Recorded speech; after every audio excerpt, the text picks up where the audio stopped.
I just want to summarize up this module 4 because basically this can exist as a bit of a wrap up to modules 1, 2, and 3 as well.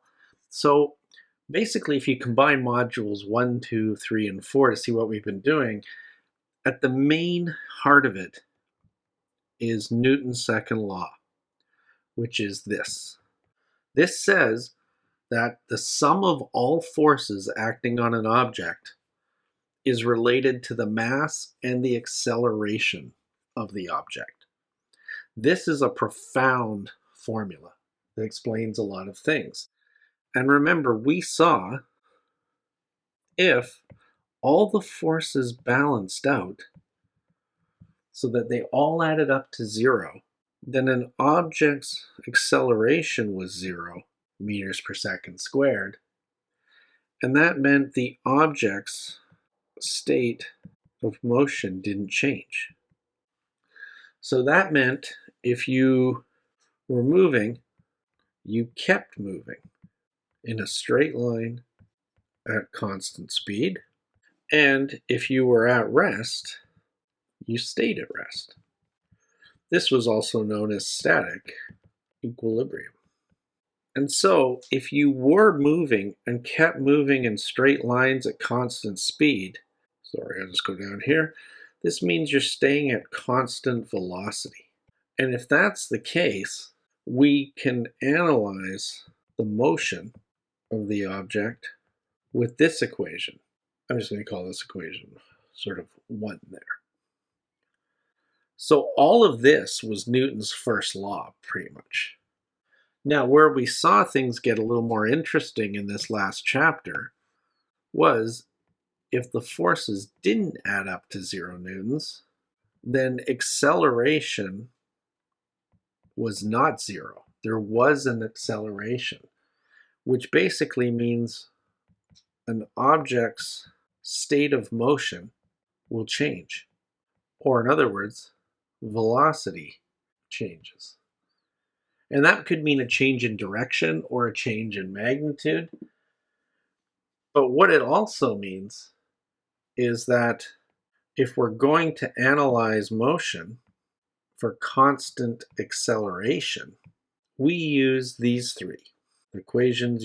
I guess I could put over here 2v f is just equal to v naught equals v. It's constant. So notice both Newton's second law, the first law, sorry, I should say, the first law is just a special condition of the second law. Once again, I apologize. This should say not add up to 0. I don't know why I did that.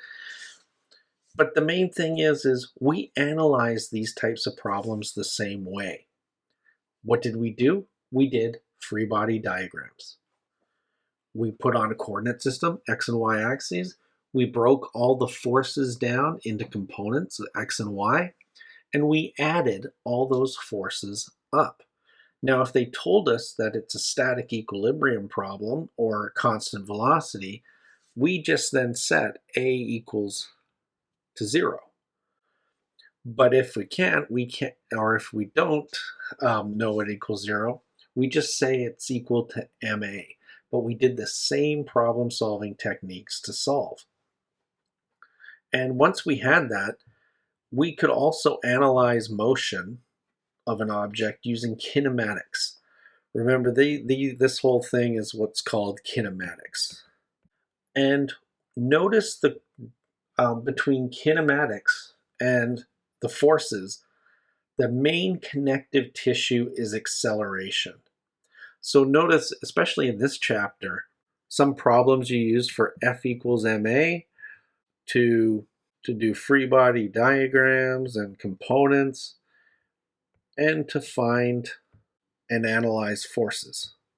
That was this F equals ma. And over on some other problems, you use kinematics and those equations to analyze motion using position, velocity, acceleration, and time. So notice the connective tissue here is acceleration. So Newton's second law says You can analyze the motion of an object by itself without knowing any forces on it using kinematics. Newton's second law says you can also analyze a situation by looking at the forces on it. And as a result, the connection between those two types of physics is acceleration. So what you can do later on, we don't really get into it in this course, but in future courses you do, is you use Newton's second law to find acceleration, and then use acceleration to analyze kinematics problems.